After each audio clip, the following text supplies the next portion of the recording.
చూడండి 128వ సంకీర్తన మొదటి చరణం ఈ విధంగా వ్రాయబడి ఉన్నది. యెహోవా యందు భయభక్తులు కలిగి ఆయన త్రోవల యందు నడుచు వారందరూ ధన్యులు. సరిపోతుంది. యెహోవా యందు భయభక్తులు కలిగి ఆయన త్రోవల యందు నడుచు వారందరూ ధన్యులు. ధన్యులు అంటే ఎవరు? ధన్యులు చదవండి. యెహోవా యందు భయభక్తులు కలిగి ఆయన త్రోవల యందు నడుచు వారందరూ ధన్యులు. ఇది ధన్యత. ధన్యత కానటువంటి వారు ఎవరైనా ఉన్నారా? ధన్యతలోనికి వెళ్ళలేనటువంటి వారు ఎవరైనా ఉన్నారా? ధన్యతలోనికి అడుగు పెట్టలేనటువంటి వారు బహుశా 100% 99% మంది ధన్యులు కారు. ఎవరైతే యెహోవా యందు భయభక్తులు కలిగి ఆయన త్రోవల యందు నడుచు వారందరూ ధన్యులు అంటున్నానో, ఈ ధన్యతలో మనం లేము. ఎందుకు లేమో చెప్తాను. దేవుడు దేనిని ధన్యతగా భావిస్తాడు? కుటుంబ వ్యవస్థలో దేవుడు దేనిని ధన్యతగా స్వీకరిస్తాడు? దేవుడు దేనిని ధన్యతగా భావిస్తాడు అనంటే, ఆలోచన చేయండి. దేవుడు ధన్యతగా భావించాలి అనంటే, 1 పరిశుద్ధత మనకు ఉండాలి, 2 విధేయత మనకు ఉండాలి. ఇవి 2 లేకుండా దేవుడు మనకి ధన్యకరమైనటువంటి స్థితిగతులు మన యొక్క జీవితంలో, మన కుటుంబ జీవితాల్లో ఇవ్వడు. ఆలోచన చేయండి. దేవుడు ఆదామును అవ్వను దేవుడు చేసి వారిని ఏదైనా తోటలో పెట్టాడు. ఏదైనా తోటలో పెట్టిన తర్వాత దేవుడు వారిని వైవాహిక బంధంలోనికి తీసుకుని వచ్చినప్పుడు దేవుడు దానిని ఏమన్నాడో తెలుసా? ఇది పరిశుద్ధ వివాహము అని అన్నాడు. ఇది పరిశుద్ధ వివాహము అని అన్నాడు. ఆలోచన చేయండి. ఆదాము అవ్వ వీరిద్దరూ కూడా తన పరిశుద్ధతను కాపాడుకునేటువంటి ప్రయత్నంలో వారు విజయాన్ని సాధించారు.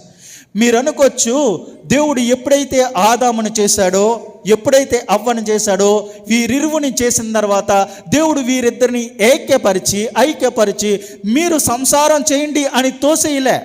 చాలామంది అనుకునేటువంటి మాట ఏంటో తెలుసా? ఎప్పుడైతే అవ్వ ఆదాము దగ్గరికి వచ్చిందో వారిద్దరూ కూడుకున్నారు అనేటువంటి విషయం చాలామంది గ్రహిస్తూ ఉంటారు. కాదు. ఆలోచన చేయండి. ఇది పరిశుద్ధ వివాహము అనేటువంటి అంశాన్ని దేవుడు ఎలా పరిగణించాడు? దేవుడు ఎలా చూశాడు అనంటే, దేవుడు వారిని చేసిన తోడు నుంచి వారి యొక్క శారీరకమైనటువంటి పవిత్రతను వారు కాపాడుకున్నారు.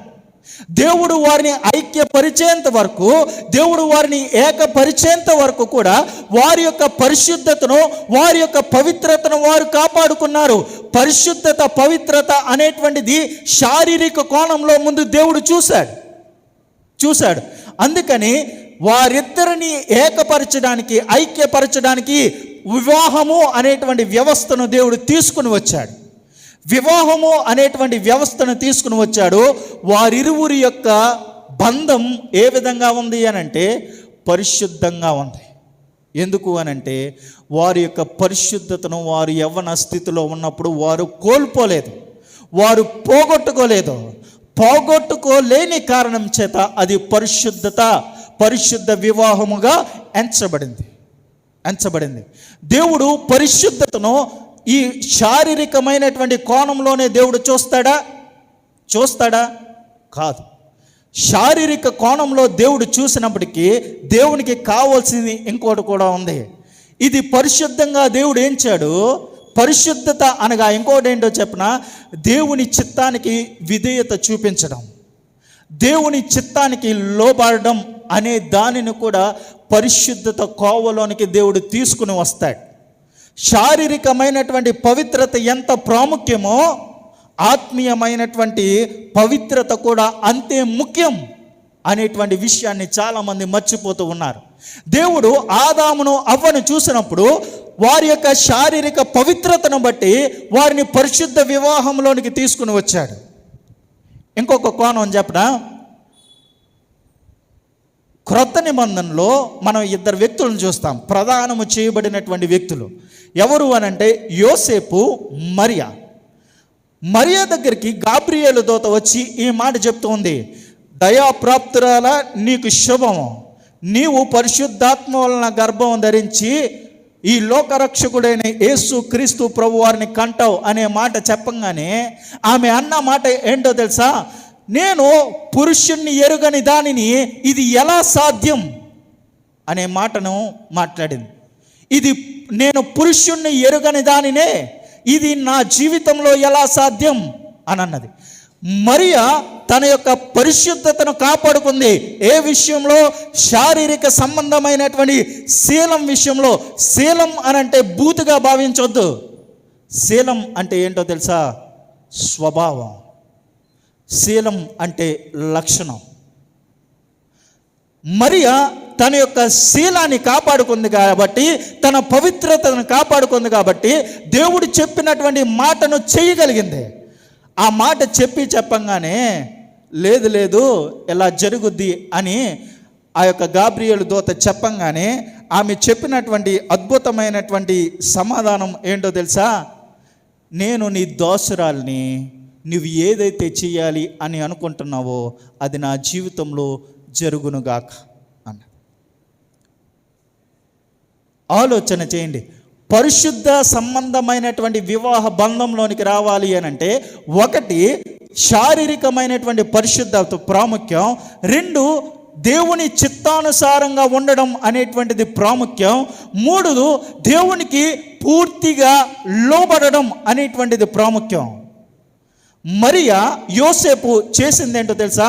వారు పూర్తిగా దేవునికి లోబడ్డారు, దేవుని మాటకు లోబడ్డారు, దేవుని మాటకు విధేయత చూపించారు. వారు సంపూర్తిగా దేవునికి సబ్మిట్ అవ్వగలిగారు. పరిశుద్ధ బంధంలోనికి రావాలి అనంటే ఈ మూడు జరగాలి. ఒకటి శారీరకమైనటువంటి పవిత్రత, రెండు దేవుని చిత్తం, మూడు ఆత్మ సంబంధమైనటువంటి సిద్ధపాటు, లేకపోతే సంపూర్తిగా దేవునికి అప్పగించుకున్నట, సంపూర్తిగా దేవునికి లోబడినప్పుడు దానిని దేవుడు పవిత్ర బంధముగా లెక్కిస్తాడు. అయితే అలా పవిత్రత కలిగినటువంటి కుటుంబాలు, పరిశుద్ధ వివాహ సంబంధంలోనికి వచ్చినటువంటి కుటుంబాలు చాలా తక్కువ. 90% పవిత్రత లేనటువంటి కుటుంబాలే, పవిత్రతను కాపాడుకోలేనటువంటి కుటుంబాలు. అలాంటి కుటుంబాలను దేవుడు ధన్యతగా ఎందుకు భావిస్తాడు? ఆలోచన చేయండి. ప్రతి వివాహంలో మాట్లాడేటువంటి మాట ఏంటో తెలుసా? ఇది పరిశుద్ధ వివాహం అనేటువంటి మాట మాట్లాడతారు. అది పరిశుద్ధ వివాహమా కాదా అనేటువంటిది ఎవరికి తెలుస్తుంది? మనకు తెలుస్తుంది. ఎందుకు అనంటే మన యొక్క పవిత్రతను మనం కాపాడుకోకపోతే అది పరిశుద్ధ వివాహం కాదు. దేవుని మాటకు మనం చిత్తానికి లోబడకపోతే అది పరిశుద్ధ వివాహం కాదు. దేవుని మాటకు లోబడకపోతే, సంపూర్తిగా మనం దేవుని మాటకు లోబడకపోతే అది పరిశుద్ధత కోవకు చెందినటువంటి వివాహము కాదు. ఈరోజు అనేకమైనటువంటి కుటుంబాలు చెడిపోవడానికి, అనేకమైనటువంటి కుటుంబాలు పతన వ్యవస్థలను వెళ్ళిపోవడానికి గల కారణం ఏంటో తెలుసా? వారి యొక్క బంధం పరిశుద్ధమైనటువంటిది కాదు. అందుకనే పరిశుద్ధ బంధంలోనికి రాకుండా అపవిత్రంగానే జీవిస్తూ కుటుంబాలు నాశనం అయిపోతూ ఉన్నాయి. ఈరోజు అత్యంత ఎక్కువగా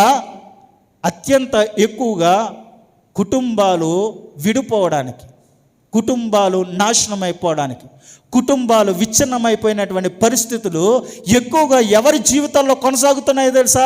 ఎక్కువగా ఎవరిలో చూస్తున్నాం తెలుసా? ఎవడైతే క్రైస్తవుడు ఉన్నాడో వాడి యొక్క జీవితాల్లోనే ఇలాంటివి ఎక్కువ జరుగుతూ ఉన్నాయి. ఎవరైతే క్రైస్తవులుగా ఉన్నారో వారి జీవితాల్లో ఇలాంటివి ఎక్కువ జరుగుతూ ఉన్నాయి. విడాకులు ఎక్కువగా ఎవరు తీసుకుంటున్నారో తెలుసా? 100% క్రైస్తవులు తీసుకుంటే కనమ 10% ఇతరులు తీసుకుంటున్నారు. అంటే ఆలోచన చేయండి, మన బంధం పరిశుద్ధమైందా, పరిశుద్ధము కానిదా? పరిశుద్ధము కానటువంటి దానిని దేవుడు ధన్యతలోనికి తీసుకుని రాడు అనేటువంటి ఆలోచన మీరు ఖచ్చితంగా చేయాలి. ఆలోచన చేయండి. యెహోవా యందు భయభక్తులు కలిగి ఆయన త్రోవల యందు నడుచువారందరూ అనే మాట రాశాడు. నడుచువారు అనే మాట రాశాడు. ఇది ఏకవచనమా బహువచనమా? బహువచనం. ఇది ఎవరికి దేవుడు పరిశుద్ధాత్ముడు రాస్తూ ఉన్నాడో తెలుసా?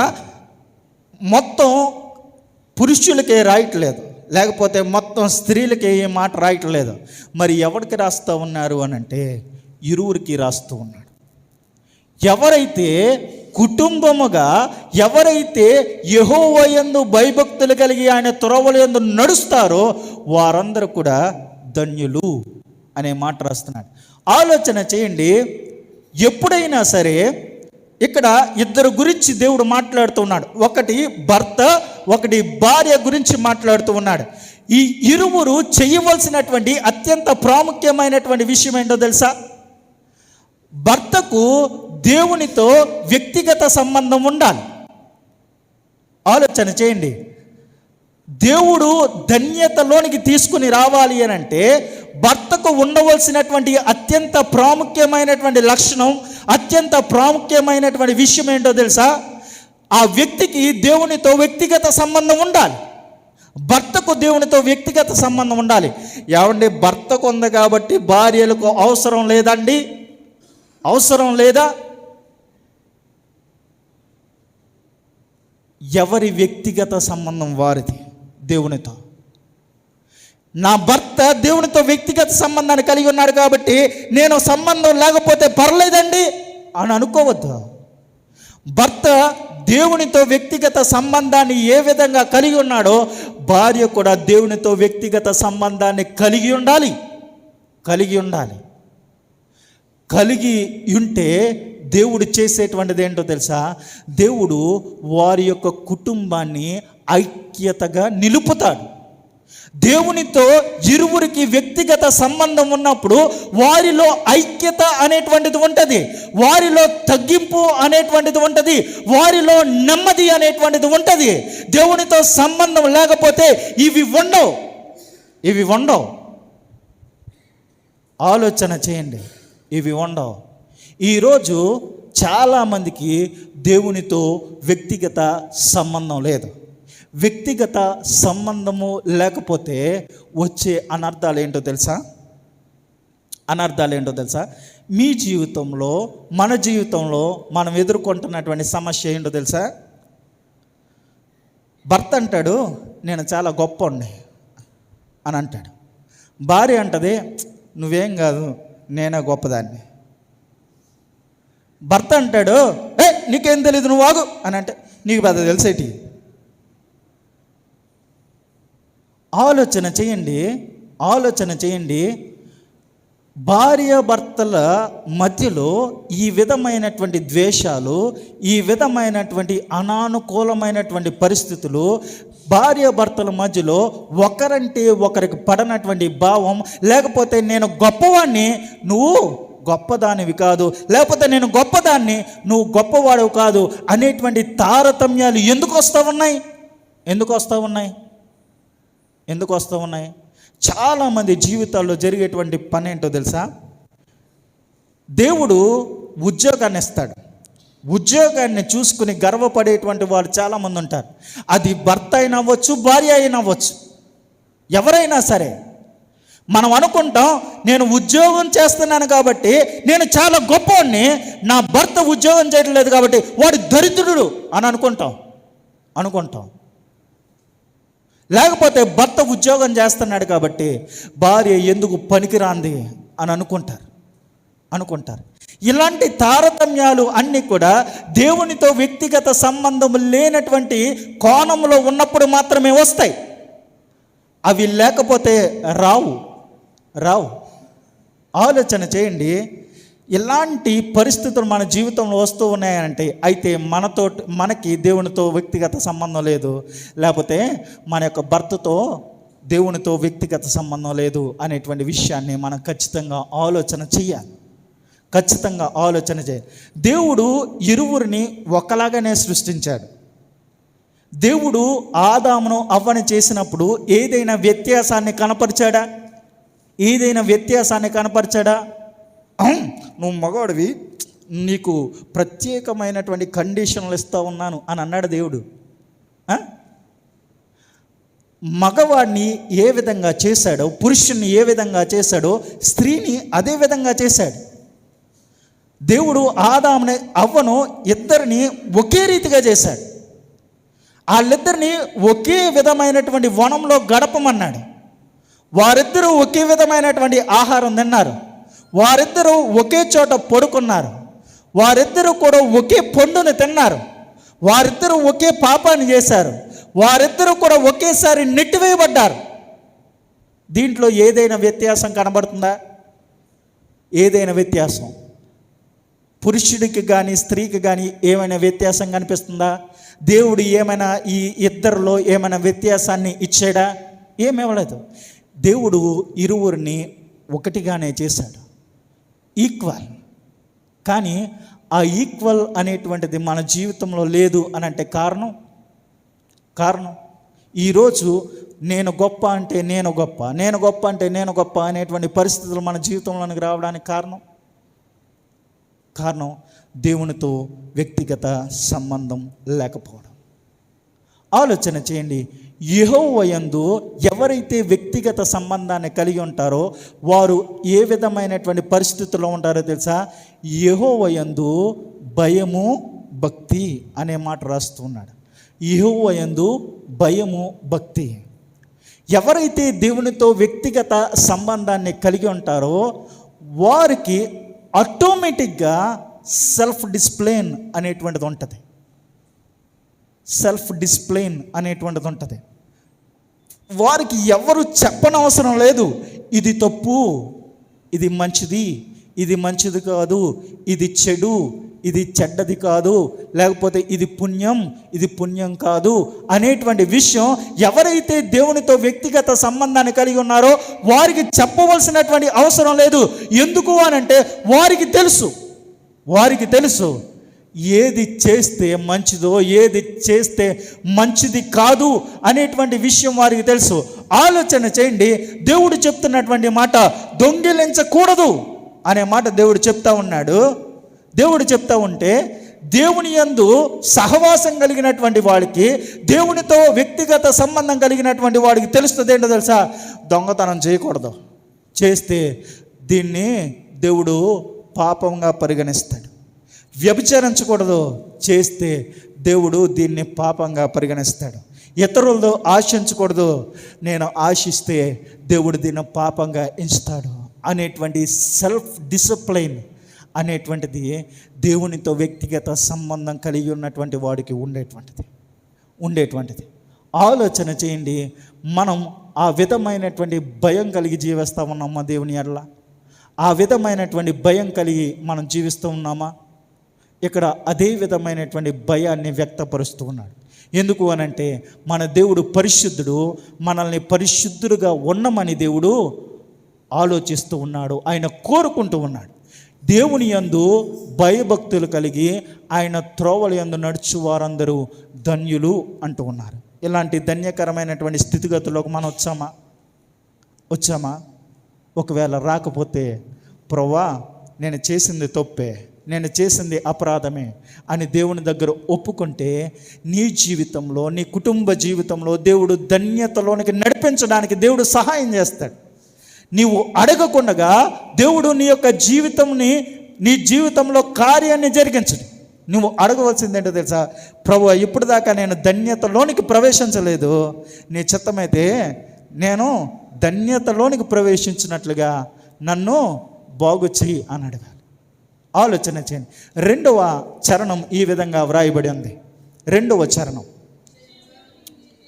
నిశ్చయముగా నీవు నీ చేతుల కష్టార్జితము అనుభవించదు, నీవు ధన్యుడువు, నీకు మేలు కలుగును అనేటువంటి మాట రాస్తున్నాడు. నిశ్చయముగా నీవు నీ చేతుల కష్టార్జితము అనుభవించదు. ఈ మాటలు ఎవరికి రాస్తా ఉన్నారు?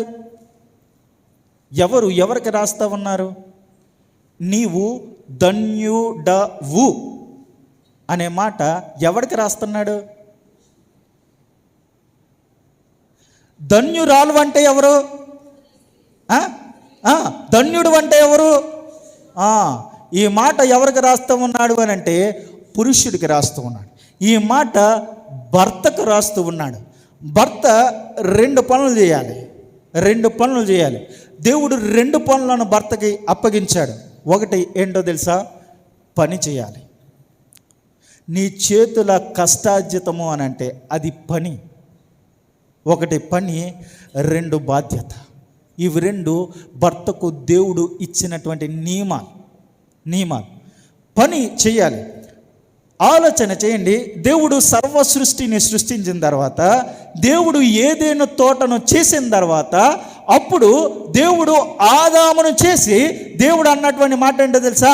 నీవు ఈ యొక్క ఏదైనా తోటను సేద్యపరచు అని అన్నాడు.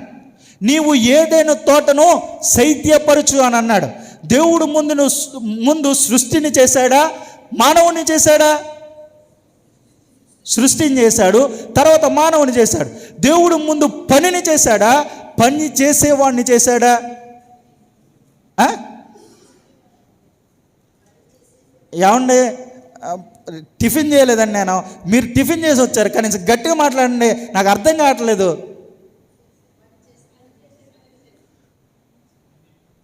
పని చేసేదాన్ని ముందు దేవుడు సృష్టించాడు, తర్వాత పని చేసేవాడిని దేవుడు సృష్టించాడు.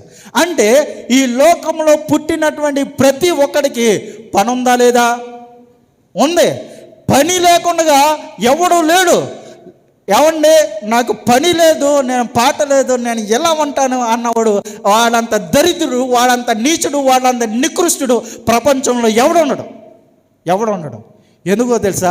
దేవుడు ఈ లోకంలో నిన్ను తీసుకుని రావడానికి ముందే నీ కొరకు దేవుడు పనిని పెట్టాడు. ఆ పనిని నువ్వు గుర్తు చేసుకోలేకపోతే, ఆ పని ఏంటో నువ్వు తెలుసుకోలేకపోతే, నీకన్నా దౌర్భాగ్యుడు ప్రపంచంలో ఎవడు ఉండడు. దేవుడు పనిని పెట్టాడు. దేవుడు మనకు పనినిచ్చాడు. ఆ పని మనం ఎలా చేయాలో తెలుసా? పరిశుద్ధంగా చేయాలి. అది ఏ పనైనా సరే అది పరిశుద్ధంగా పవిత్రంగా చేయాలి. ఎందుకు అనంటే ఆ పని దేవుడు ఇచ్చాడు మనకి. ఆలోచన చేయండి. రోడ్లు ఊడిస్తారు చాలామంది. ఒకవేళ భయభక్తులు కలిగినటువంటి వాడు ఊడ్చే విధానం వేరుగా ఉండాలి. దేవుణ్ణి ఎరిగినటువంటి వాడు ఊడ్చే విధానం వేరుగా ఉండాలి. ఎలాగో తెలుసా?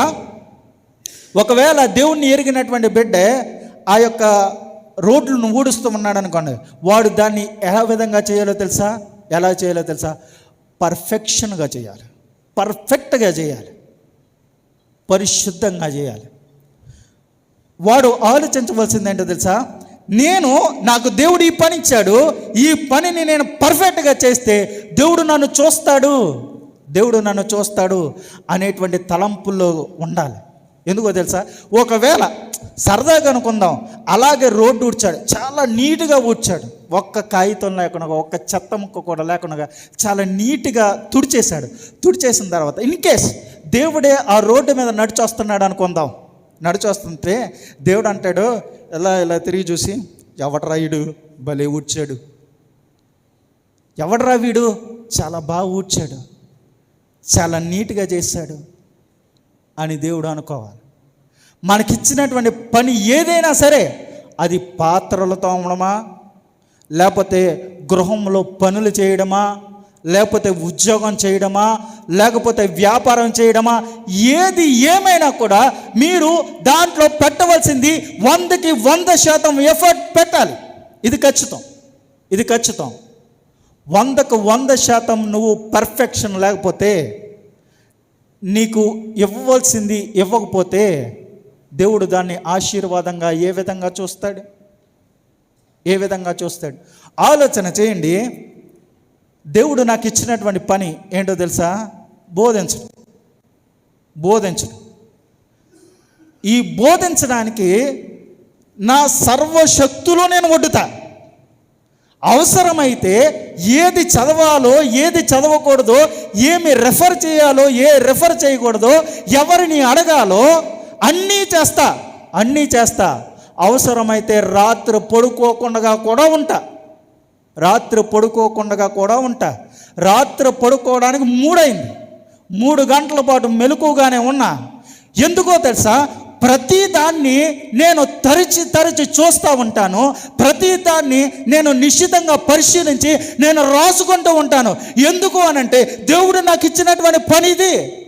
ఈ పనిలో నేను పర్ఫెక్షన్గా లేకపోతే, దేవుడు ఇచ్చినటువంటి పనిలో నేను 100% నా ఎఫర్ట్ని పెట్టకపోతే, దేవుడు చల్లరా పోరా అంటాడు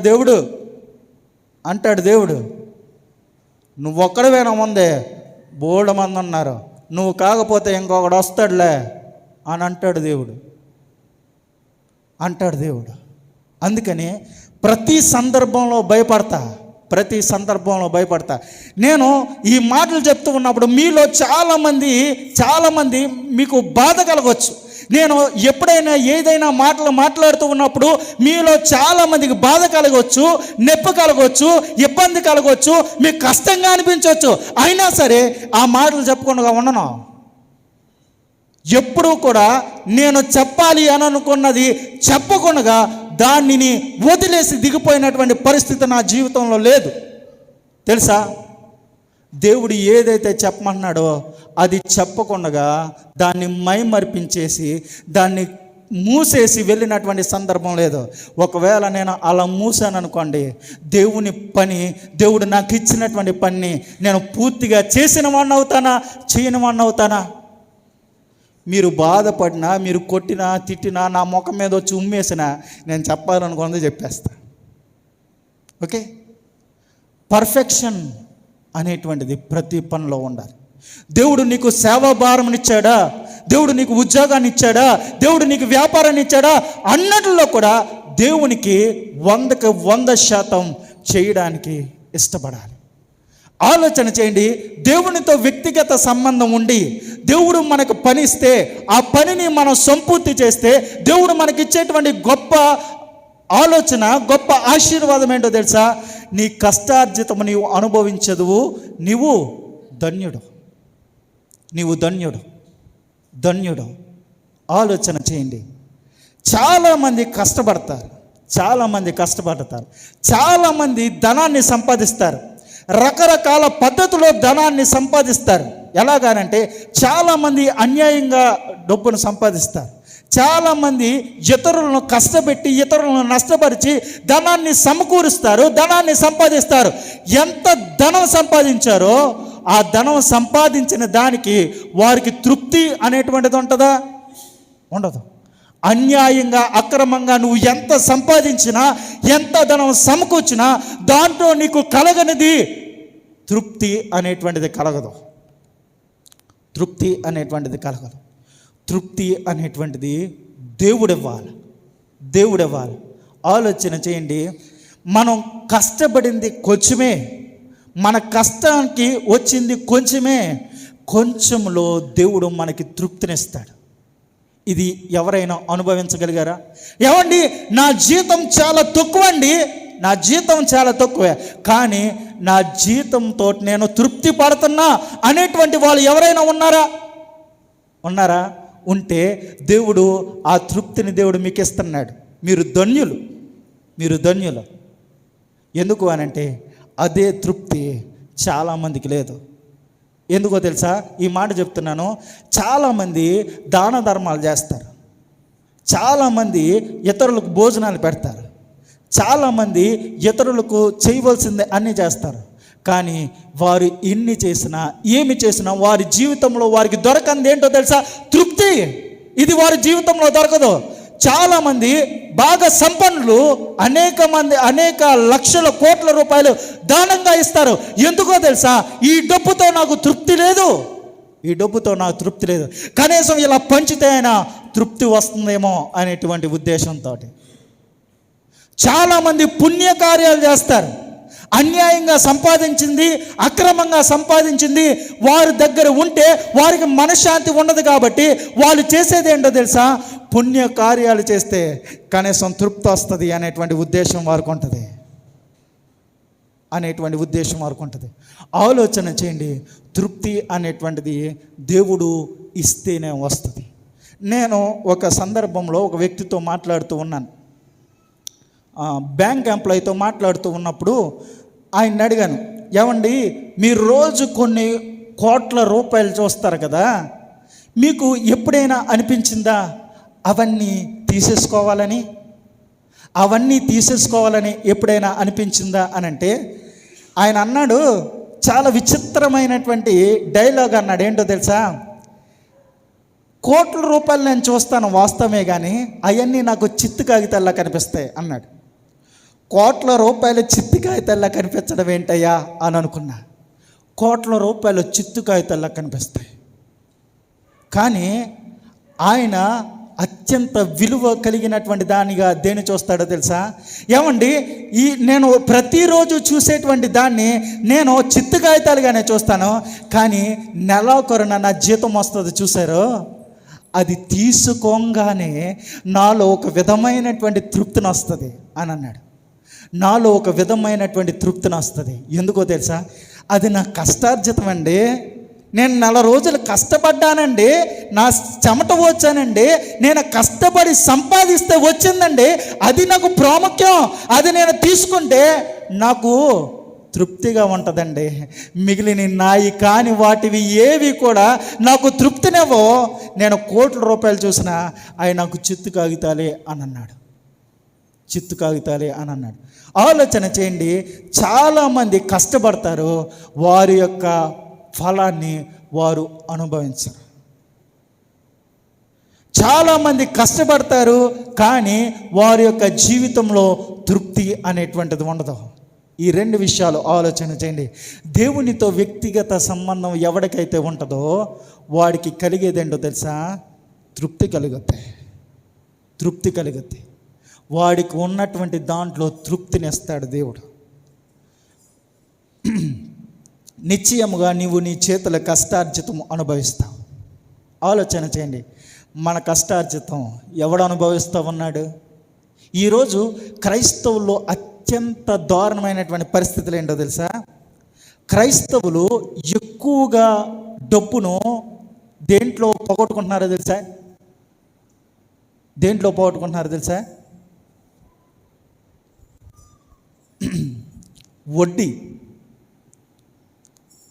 వడ్డీ. చాలామంది క్రైస్తవులు ఎందుకో తెలుసా? విలాసవంతమైనటువంటి జీవితాలకి వారు అలవాటు పడి వారు చేస్తుంది ఏంటో తెలుసా? వడ్డీలకు తెచ్చుకుంటున్నారు.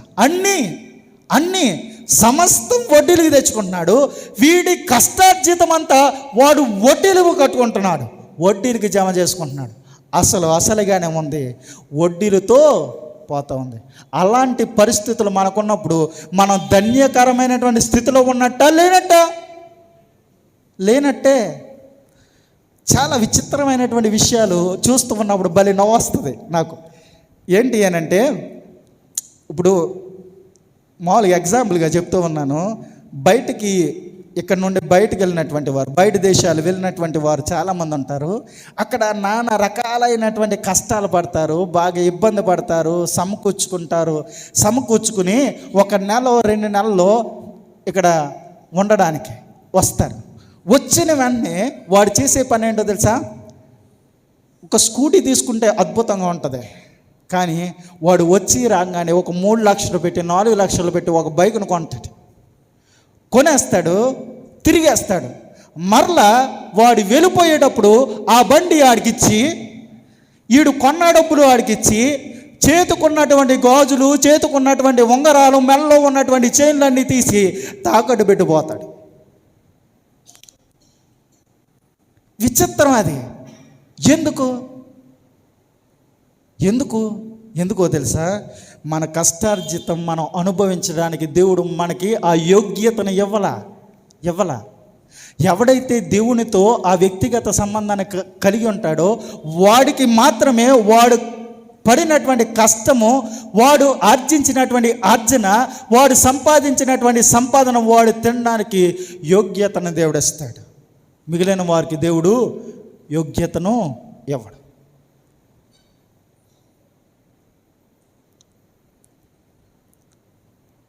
ఇంకా 3 విషయాలు ఉన్నాయి.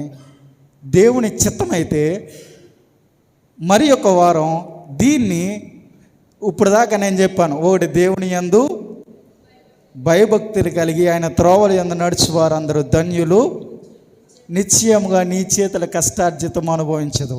ఈ 2 మాటలు నేను మీకు చెప్పాను. ఒకవేళ దేవుని చిత్తమైతే తదుపరిగా స్త్రీ అనేటువంటి వాళ్ళు ఏ విధంగా ఉండాలి, పిల్లలు అనేటువంటి వాళ్ళు ఏ విధంగా ఉండాలి అనే మాటను నేను తదుపరిగా వచ్చేటువంటి సమయంలో నేను చెప్తాను.